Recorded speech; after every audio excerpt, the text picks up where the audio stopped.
Susan Sontag writes in her 1967 essay The Aesthetics of Silence that every era has to reinvent the project of spirituality for itself.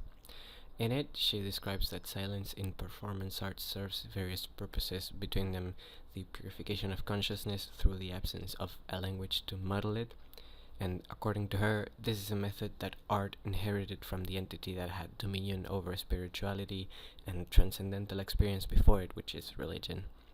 And it's not the only thing. The possibility of upward social mobility for a long time depended on the capacity to become a part of the church or the army, something that today happens with art or sports, two faces of a society obsessed with spectacle. For Americans, the Hollywood myth is that one can be elevated from poverty and anonymity to fame and well-being. The rags to riches story, and that young people can leave their hometowns or native cities, usually seen as out of the hegemonic world in their popular conception, to try their luck in the entertainment industry. This seems like a more intense and more abbreviated version of the myth of upward social mobility through superior education, hard work, and loyalty to a company. The American dream is a national identity narrative, and because of it, it's one of the factors that informs the most what it means to achieve happiness and the completion of the self. It is a dominant dynamic in American society. The story affirms that possibilities are the same for everyone, and that as long as anyone can exceed poverty or acquire what they desire, then the system is just and even more justified. This story has the moral that hard work and perseverance are the virtues that lead to wholeness, or somehow the end of all problems, talking in a spiritual sense. We all wish that our lives could go on without bad surprises, or at least if they do, we have the possibility of handling them. For the capitalist paradigm, that which gives us a possibility of facing all problems is money, and therefore that is what we should aspire to abstain. What a Greek tale might say is virtue or valor or inner strength, we currently replace with the material transaction that could produce the disappearance of a problem. This tacitly affirms that the only problems that exist are the ones that are external to oneself, and that what we experience internally is caused solely by the lack of the money necessary to make it go away. Societies are meant to ensure the survival of its members by organizing resources and the distribution of work. To ensure their own survival and continuation, they use stories as tool to teach us the values that are useful for this purpose. Stories have symbols, characters, archetypes, and situations that we can relate to, and through them, we learn how the world works and what is the way to be happy. Happy is what we experience spiritually as the lack of nothing and the security that our life is in no danger and won't be for the foreseeable future. These stories can be anachronistic, though they can be old and not up to date to the current state of society. I think the accelerated change we have experienced and continue to experience on a global scale requires a period of cultural realignment that is longer than the time needed for the next change to take place. If stories can serve to reaffirm the system in which they exist, then if that system is unfair, then stories might lie to us and the world they propose might not really be the world we live in. In both cases, Disney animated films are a good example. The biggest ones are adaptations of old stories like the Greek myth of Hercules or the Grimm brothers' tales, and they no longer transmit the same morals as their original versions, which is why they must be adapted. In this process, they propose an idealized working of society where injustice is eventually punished. Part of this is because the audience is mainly kids, so the message is simplified, and part of this is due to the fact that they need to have a closed and coherent argument. However, the result is that the same company that generates these narratives is, after the acquisition of Lucasfilms and Marvel Entertainment, a media and IP monopoly that lobbies in order to change copyright laws so Mickey Mouse doesn't go into public domain, and that violates the working rights of their employees. I mentioned narratives about social mobility before, and I think that right now the ones we have are both anachronical and useful for the continued reproduction of a network of neoliberal power dynamics. Both have a certain degree of truth, but this is only in the same way that pyramid schemes need a small percentage of success to work and attract people. There are sectors of the population that can manage to have upward social mobility and a better salary through higher education for those that can afford it and through work in a single company, but in the current labor market, a university degree is not enough to ensure employment, and a job is not always enough or stable. Entering a company and retiring in it is no longer plausible in the way it was for older generations, and the wage gap between the richest sectors and the middle class has been growing worldwide for decades. The growing wage inequality, the absence of narratives that can represent the world we live in or help us move through it, climate change and the catastrophic predictions about it, the absence of resources and the anxiety and depression that stem from the lack of perspective of a better living condition, current world consumption habits, and many other factors of daily life in capitalism are not only material, economic, and social problems, but also spiritual problems, and there seems to be no generational project that has the necessary tools to solve these problems. This is also not accidental. In its historical origins, the bourgeois class has opposed the Catholic tradition for going against it and its processes for power consolidation, and along with scientific discoveries about physics, they managed to overthrow the church from its position of dominance over the narrative of how reality works spiritually.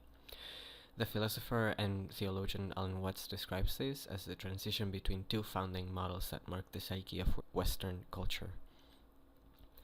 The first one is the ceramic model, in which everything is created in accordance to the wishes of a God that knows what is good and observes everything from the point of view of a father.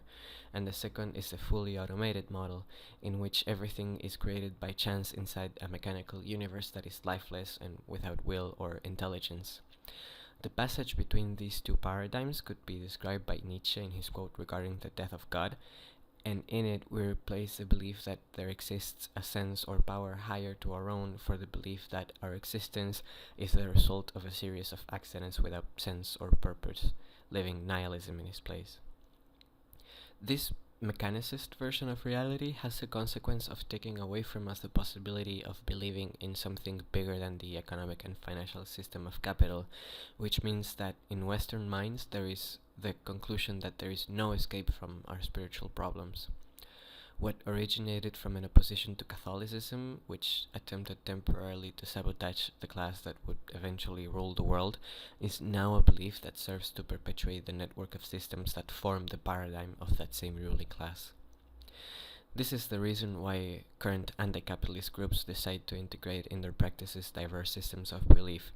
The relationship between feminism and Wicca or other pagan traditions of witchcraft is partially explained in that the possibility of believing in a power that is bigger than capitalism or an alternative to the system can be a source of resistance and active undermining of it. If we lack the belief in an order that can be in a level above capitalism, then it is less likely that we will make an effort to generate an alternative against it. We can imagine the end of the world, but not the end of capitalism. I sense in my generation an ample disillusion and lack of trust in the possibility of finding a stable job through higher education. Since the quantity of studies necessary to keep being competitive is constantly growing and the material conditions to support this continued study are constantly getting harder to maintain. Faced with this, I think many young people choose to remain in jobs that don't require higher studies or leave the city altogether, choosing to live in alternative ways outside urban centers. However, this is not a solution for the bigger underlying problem. This doesn't even point towards a solution that reformulates our habits and generates practices that keep these problems from appearing. If there is a dynamic that characterizes capitalism, is its ability to generate problems through its mercantile practices and to also generate solutions for these very problems. When the experience of hegemonic reality is insufficient for satisfying the emotional and spiritual needs of consumer masses, we find that the problem demands a solution. In the current model, every possible solution is created based on the pre-existing dynamic of transaction and consumption relationships. From veganism to alternative medicine, it's not the fact that we consume something different what generates a change in us or in our reality, but the fact of how we establish our relationship to what we consume. Is it food or medicine? Just like many people choose less chemical alternatives for their nutrition or health, the products that replace the more massively manufactured are also obtained through practices or processes that involve human and animal exploitation. The same happens with emotional and spiritual experiences and needs. The first problem we run into is what we consume and the context we are in, but the solution that the current system offers is to ingest something it itself poses as a solution to our problem that it generates. It's creating the problem and selling you the solution. This is when the simulation of spiritual experiences appear. When a product is so mimetic and so similar to reality that it starts to replace it, and when the map of something is so detailed that it's indistinguishable from the thing it's meant to represent, then there's no reason to consume or ingest the thing it replaces. Capitalism is exceptionally good at this process, learning to copy and manufacture situations, dynamics, and experiences that are as similar as possible in its form to some other for its gain. This happens, for example, with buying punk or rock and roll clothes in honky tonk to look like countercultural icons like David Bowie or Lou Reed in the 70s, or going to Coachella or Lollapalooza to imitate the generational experiences that were Woodstock or Rock Around the Clock, or narratives like Hunger Games or Divergent, which are stories of apparent rebels or outcasts that we're supposed to identify with. Rebellion against the system is a consumption aesthetic as well. All of these products are created in a capitalist context and have a high level of design and subtext to give the appearance of subversion. Influencers tweet messages that are designed by focus groups that perform audience segmentation to reach as many people as possible. It takes a lot of work to make something look natural, and capitalism is good at copying forms and not essences, containers and not contents, aesthetics of truth and not the truth. With spiritual experience, this can be incredibly ironic. The search for transcendence, authenticity, enlightenment, liberation, and purification of consciousness can be satisfied in a way that is profitable for groups that know how to see this opening in the market. Electronic music parties are an example of this, as they tend to be accompanied with the use of drugs like MDMA or amphetamines. In these cases, not only the experience of reality is manufactured, but it is accentuated and amplified to its biggest expression beyond language and a habitual state of consciousness. In this state, simulation is not only an indistinguishable imitation of its original, but a super experience. There is no need to go as far as that to find simulated spiritual experiences.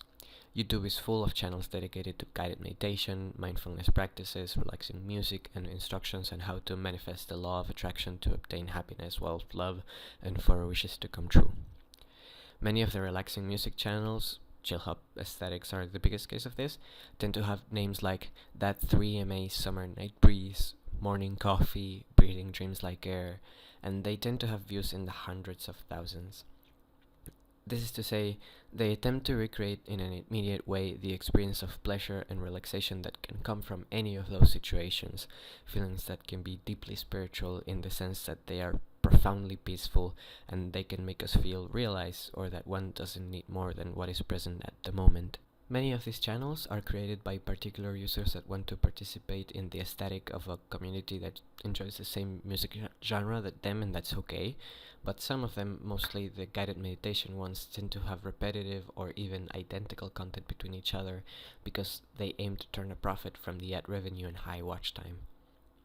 Between the numbers of visits they have and the money that the happiness industry makes, I think there's a widespread and common search for remedies to anxiety and fears of contemporary life, and that there are people who expect to find even an imitation of this in a video.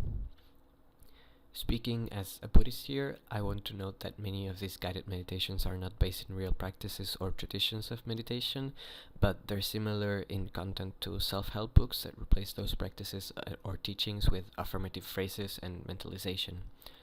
Instead of aiming to reformulate an internal crisis and to achieve homeostasis with our medium, they aim to calm superficial symptoms without identifying their true causes. And this also doesn't change the system that causes the anxiety in the first place. Cock Philosophy made a video explaining how world music fashion got big in the 80s and 90s. The music of African countries and originary tribes went popular in big Western cultures along with the New Age aesthetic that eventually reached its peak with corporate New Age aesthetics, with hegemonic brands using African chanting for their ads, and the propagation of a superficial and ethnocentric speech of acceptance of diverse ethnic and cultural groups, represented naively and colonially as more simple and pure due to being outside the center of globalized hegemony. In the video, he proposes that the popularity of this music was due to a need to channel pre-capitalist desires of participating in rituals and other spiritual experience that we all have to commercialize the aesthetics of return to nature, if not to primitivism, or at least a lesser stage of industrialization. However, this aesthetic is not outside the mercantile system, and while the wish for daily life to be less mediated by its simulations might be true in its origin, it can also be channeled to or supplied by a product of capitalism. In this way, even the vision of an escape from a lack of real experiences can be incorporated inside the current paradigm, and it takes away its potential to generate a search beyond the system's current offerings. The big discovery of marketing is that the success of an ad depends on the association of a product with the satisfaction of an existing and unconscious base need, like acceptance from our community, or in this case, a connection to a deeper part of the self.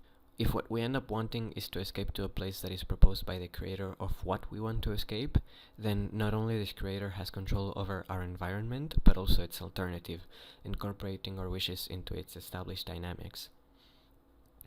True spiritual experience can be deeply transforming, and it's important to know that if this experience didn't have such a high potential to give us tools that arm us towards the system that tries to undermine us, then that system wouldn't try to absorb its form to raise its essence. The lack of a base need cannot be covered without repercussions indefinitely, but in order to demand our right to real experiences, then we have to recognize the importance of the emotional and the psychic besides the material. Advances in mental health recognition as a public health matter and destigmatization of those that suffer it, along with the evidence of its relationship with capitalism, can also end in the possibility of getting back a great and widespread way to experiment the spiritual without it being seen as an esoteric wish or a privilege for the educated, but as an integral part of ourselves and a tool for self-realization and internal and external changes.